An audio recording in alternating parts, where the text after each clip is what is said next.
Samantha, how long are you going to take? What time are you coming home? What are you doing with Cindy? It's already this late. Where have you been all morning? You didn't even come home to make lunch. I've been at the hospital to have a checkup. I reminded you when I left this morning, didn't I?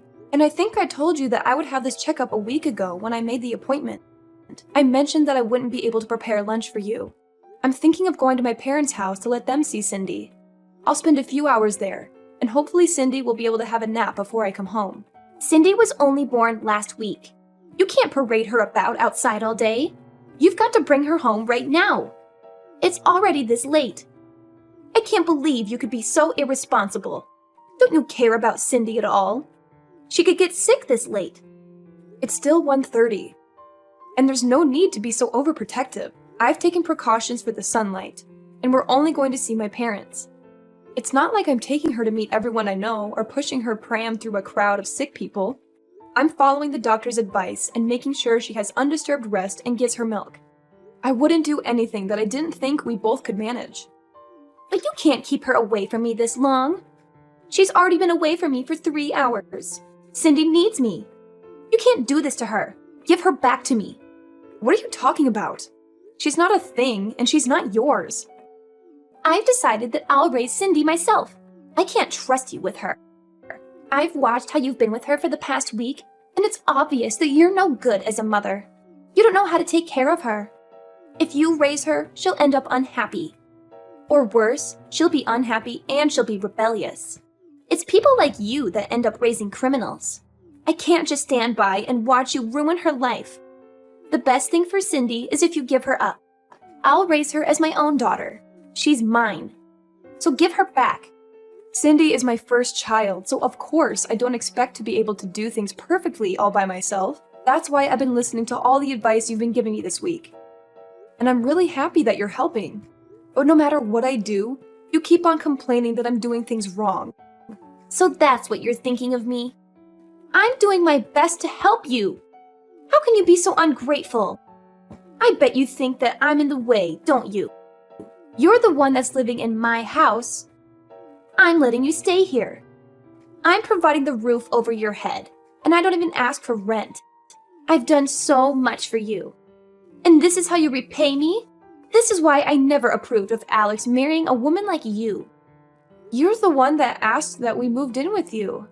Alex and I were living together in our own house after we got married, and we planned to stay there. But you wanted us all to live together. You were the one that said you always wanted to live with your grandchild. You pretty much forced us to move in with you once you found out that I was pregnant. And I had to go through all the trouble of moving houses when I was already really big. Why do you have to put it like that? I never forced anything. Just ask Alex. He was delighted to move back in with us. I've done so much for you. It wouldn't hurt for you to show a little more appreciation, too. Can't you at least say thank you? I think I deserve a lot more. But I shouldn't expect anything from you. Appreciation? I had a lot more of that when I first met you. But ever since I married your son, and you started to show your true colors, it's become a lot more difficult. Especially after we moved in together. And you wouldn't stop making hurtful comments about the way I did chores and the way I prepared dinner. The stress and fatigue just piled up and up. And I couldn't please you no matter what I did. I didn't know you could get any ruder. When have I ever made hurtful comments about anything you've ever done? If I've made comments, it's just because I'm giving you advice as your senior in life. If you think I've been hurtful, it's because you're trying to make me out as the bad person in this story. I'm an adult too. I understand the difference between advice and sarcastic, backhanded comments. And it's not just those comments. You don't like the food I make, even though I've done my best to follow your recipes. And if you really don't like my cooking, then you can always make your own. But you insist on having me prepare your serving too. And sometimes you throw it all away right in front of me. It's not just insulting, it's wasteful. Did you really think that I could just brush that off as advice? I don't understand how you could do something so mean, just for the sake of showing me you don't like my cooking. I threw it away because it didn't taste good. What's the problem? Did you really think that it was good enough to serve to Alex and my husband? Nobody would want to eat something disgusting like that. So I saved them the trouble. I just did what they would have wanted to do anyway. If anything, you should be thanking me for not letting them eat something as horrible as that slop you call food. That's what I'm talking about. In the past few months we've spent living together, you've never eaten my food without making a face, a comment, or throwing it all away. On top of that, you were making me do all the housework right up until the birth. I couldn't have a moment's rest while you were around, even though my back hurt and my feet hurt, and I was so tired. Even when my contractions started and I was begging for you to call an ambulance because Alex was out, you wouldn't call and told me that I was overreacting. I couldn't even get to the phone myself. I thought I was going to give birth right where I was. It wasn't until Robert passed by my room and noticed that my water had broken that I was finally able to go to the hospital. I'm grateful for my father-in-law's care and consideration. But if you want me to be grateful for you, then you'll have to do something I can be grateful for first. You shouldn't expect everyone to do everything for you. You could have gone to the hospital by yourself. You're so spoiled. It shows that your parents must have been overly protective of you as a child. No wonder you're so disrespectful towards me. Did you really think that I could drive all the way to the hospital safely when I was getting contractions every 5 minutes? Even after I gave birth? You didn't say anything to me. You didn't ask me how I was doing. Not even a word about how well I had done. Even though I was in labor for 15 hours. I was too busy thinking about Cindy. What did you expect? My first and only priority was the baby. So what if you gave birth? It's nothing special. I gave birth too, and you don't see me begging everyone for praise and compliments. I didn't expect you to compliment me, but I think anybody would be happy to hear something from their family. And anything would have done. And I'd like to remind you that I was only discharged from the hospital a week ago. I've been waking up over and over in the middle of the night to feed Cindy. I haven't had any sleep at all this past week.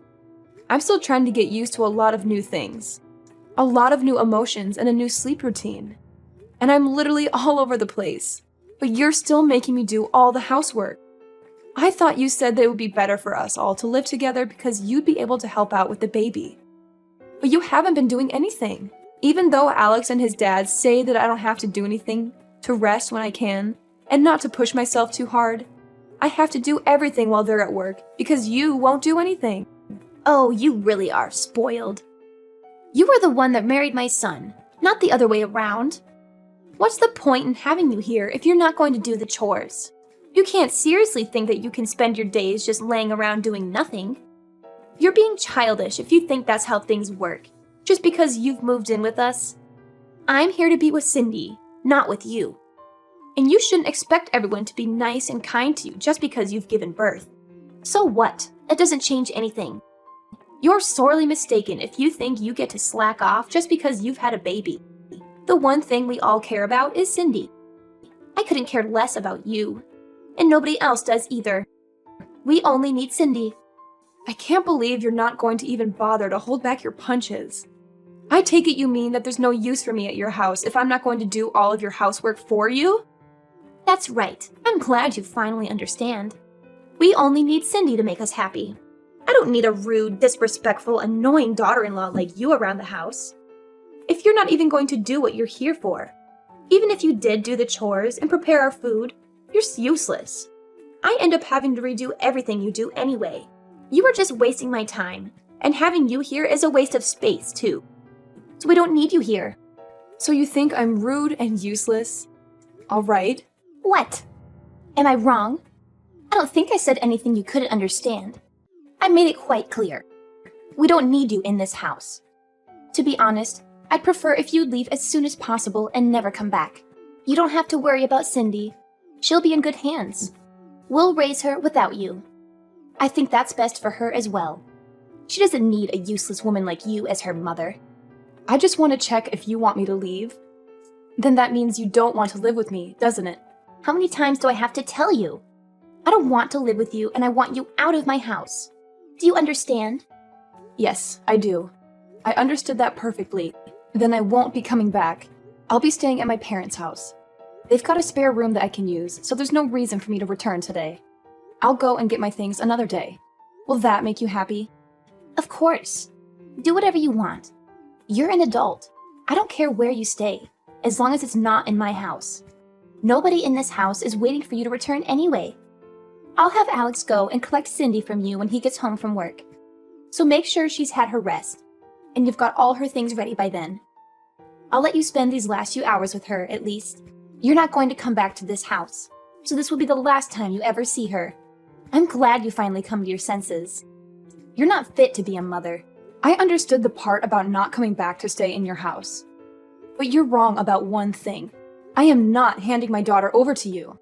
Cindy is staying with me. I'm her mother. What are you talking about? I just told you you're not fit to be a mother. Are you going to take her away from me? You can't do that. She needs me. Oh, you think that I'm not fit to be a mother because I need support to raise her? And because I can't handle all of the housework on just 1 hour of sleep a night? You expect the impossible from me. You're saying that I'm taking her away from you, but you're not her mother. She was never yours to begin with. She's my granddaughter. That makes her mine. I don't think that your way of thinking that she belongs to you is very healthy for Cindy. I don't think that raising her in an environment where you think that you can treat me however you like is good for her either.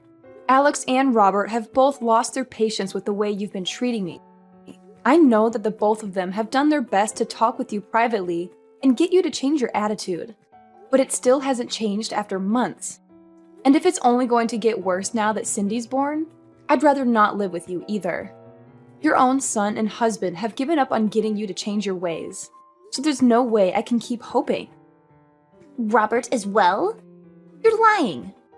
I remember him mentioning something about you, but I forgot what he said. It didn't seem very important. But I know they all hate you. Nobody wants you to stay in our house. And we're all happy that you finally have given birth so we can get rid of you.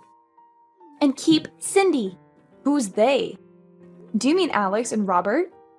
Because I know Alex loves me. And Robert is a wonderful father-in-law. And even if they did actually hate me, I think they'd be more mature about it. You've been far from mature these past few months. You've been passive-aggressive and childish at best. All you've done is bully me and make me feel bad about myself. I've had enough. We've all had enough of your behavior. If you're not going to fix it, then there's no point in sticking around and waiting for you to change. I'm not returning to your house, and if you won't reflect on your actions, I won't let you meet Cindy. You won't let me see Cindy? That's ridiculous. You can't do that. You can't keep her away from me. You have no right to do that. I'm not going to listen to a woman that can't even raise a child properly. You don't have to come back. But I'm not letting you keep Cindy. Give her back right now. Cindy will be happier that way. And you'll thank me one day when you realize that she belongs with us, not you. Don't be so selfish and give her up. I'm sorry, but who's we? Alex, Robert, and I. The three of us will raise her without you. I know that we can make Cindy a million times happier if you're not around to ruin her life. She doesn't need a failure of a mother like you. You should give her back to me for her sake. Robert's actually with me right now. Alex will be here soon too. He's already asked his manager for the rest of the day off after he's finished in his meeting. The truth is, it wasn't a hospital appointment I had this morning. I'm sorry I had to lie. But you wouldn't let me leave the house until I said that I would be going to the hospital. What? Then where were you? What were you doing? I was being honest when I told you I would be going to my parents' house, but I was somewhere else this morning. I went to have a viewing of a house with Robert to get his opinion. You went to see a house? But why would you do that? I didn't tell you to leave my house until an hour ago. And why would you need my husband's opinion? Alex and I have decided that we're going to move out. And when we told Robert, he was very interested in the idea too. Maybe you should ask him for the details when he returns home tonight, since I won't be coming back ever. But why would Robert be interested in looking at a new home? Alex and I have been thinking about moving back out ever since we first moved in with you, and you started to bully me. We've both hit our limits, and we can't take it anymore. It's too stressful being with you all day, every day. And he doesn't complain. But I know it's tough on Alex when I vent after he's had a long day at work. It's been hard for the both of us. The only reason why we didn't move out earlier is because it was a strain on my body to move our stuff to your house in the first place. And we didn't want to go through that again. Hit your limits? Stressful? What's that supposed to mean? You're just exaggerating. How pathetic. All I'm doing is showing you how to do things properly.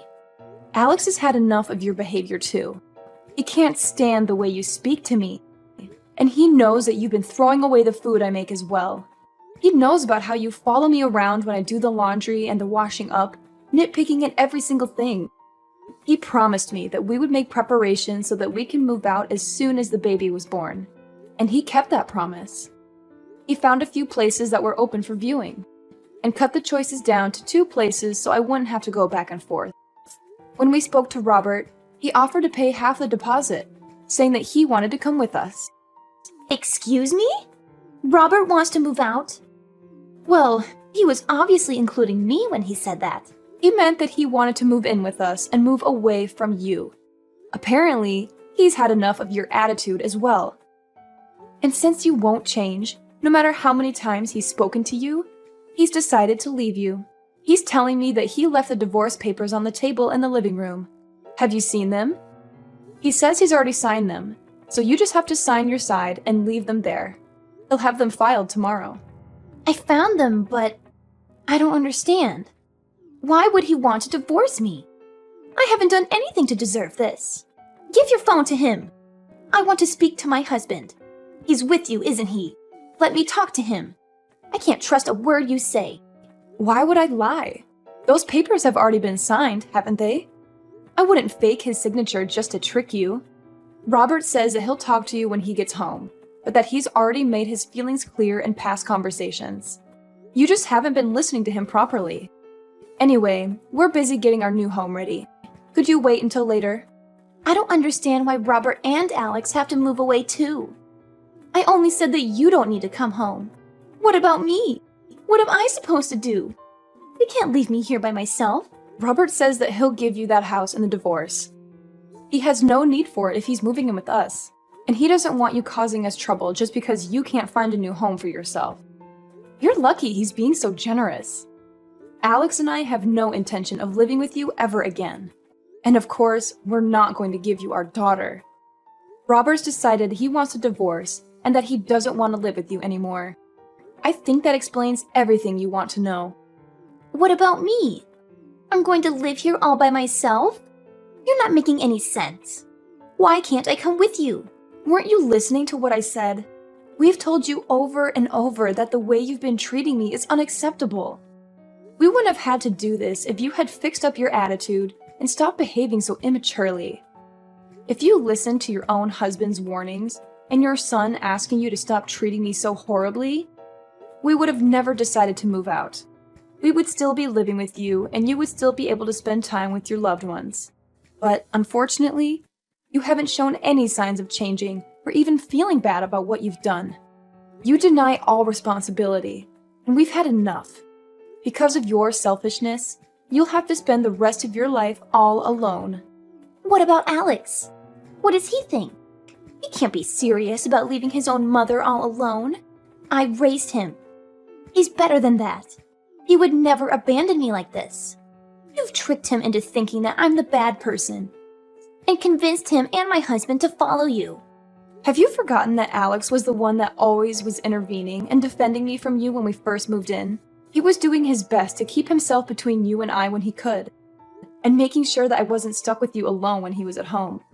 But then he had to start a new project at work and was coming home tired more often, and didn't even have the strength to argue back to the things you were saying to me. The stress of work and your treatment of me was accumulating for him too. That's when he promised that he would find us a new place to live. We realized that the best way to deal with the situation was just put up space between us and you, for the sake of our physical and our mental health. You're lying. Alex would never want to leave me. And Robert can't be serious about getting a divorce at this age. I'll never be able to get remarried. I'll be alone. Can't he rethink the divorce? I'll do anything. He's not honestly thinking we should get divorced, is he? You'll have to talk to Robert directly about that. Though he says that there's nothing more to say. And we've already chosen a new home that has enough room for the 3 of us and Cindy. Robert is welcome to live with us. But there's no room here for you. Moreover, Robert's actually put a lot of money into this house for us. He's been very considerate since Alex and I had to pay a lot for the hospital bills last week. We don't plan on telling you where our new address is either. But I'll never be able to see Cindy ever again. Are you honestly going to separate us? I'm not going to let you see her. You'll have to show that you can change first. I don't know if you can, but if you want to see her, you'll have to. I don't plan on meeting you until then either. I'm sure you don't care whether you see me again or not, but I just wanted to make it clear that this is what happens when you treat someone as though they're inferior to you. You end up alone. What did I do to deserve this? Why is everyone leaving me behind? They're telling me that I have to spend the rest of my life, my elderly years, all alone. That's too much. You don't have to go this far. I thought I would be able to spend the last 20 years of my life taking care of my grandchild. I wanted to have peace and quiet and not worry about any of the chores or worry about money. This isn't what I wanted. I was dreaming of my life as a grandmother. But now I'll have to get a job. I have to do everything myself. I won't be able to see my family. That's not fair. Really? I guess you hoped that I would be the person to take care of all the chores and plan to live off your husband's saving and pension, all without lifting a finger yourself. But you ended up breaking that dream with your own hands. You should have been more respectful towards the people around you if you wanted them to love and take care of you. I'm tired of you complaining about every little thing I do, but now you'll have to do everything yourself, and you won't be able to see your family ever again. That's the price you've paid. You'll have to accept it. Fine, I understand. I made a mistake. I shouldn't have been so nagging. I'll do my best to get on with you from now on. I'll change the way I've been acting towards you. So please don't move out. It's too late for that. We've already paid the deposit and signed the documents for the house. We won't change our minds about living away from you, and we'll be moving all of our things into the new place over the next few days. We're all going to live here in peace without you. Robert will be returning to your house this evening to pack up our essentials, so you should have a good long talk with him then. He'll be staying there until all of our things have been moved. But he's quite adamant about having the divorce, so I suggest you forget about talking him out of it, and talk about how you can make an effort to change your behavior. That way, you might have a chance to meet Cindy in the future. Samantha, I'm sorry. Let's all live together. I don't want to be alone. I think we might have gotten off to a bad start, but I'll change.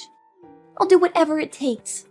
I'm sure you'll come to understand why I was so harsh towards you. It was for your sake. But I won't do that anymore. Just let me see Cindy. I find it hard to believe that you'll change when you're still making excuses. You can't even apologize properly. It's too late after all.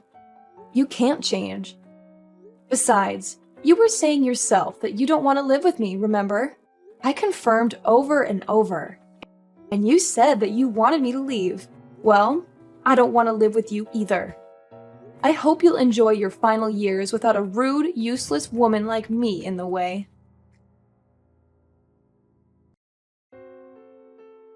After her conversation with Samantha ended, Chloe had no choice but to wait for her husband to come home. The first thing Robert did when he returned to the house was to tell her that he wanted a divorce, and that he wasn't going to change his mind.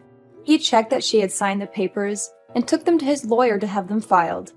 He didn't speak a word to Chloe after that, and spent his time packing away all of his things. Anything that had to be dealt with regarding the divorce was done through his lawyer, and he was able to move houses without much fuss. Chloe got the house in the divorce, but it was brought to her lawyer's attention that she had spent Robert's savings on several occasions without his permission. And as a result, the amount she received in alimony payments decreased significantly. It wasn't enough for her to keep up the payments for the household bills, so she had to find a job in order to earn some money to pay for other essentials. She was so desperate to meet Cindy that she went to Samantha's parents' house and demanded that they tell her Samantha's new address. It didn't occur to her that she should have just shown Samantha that she was making an effort to change.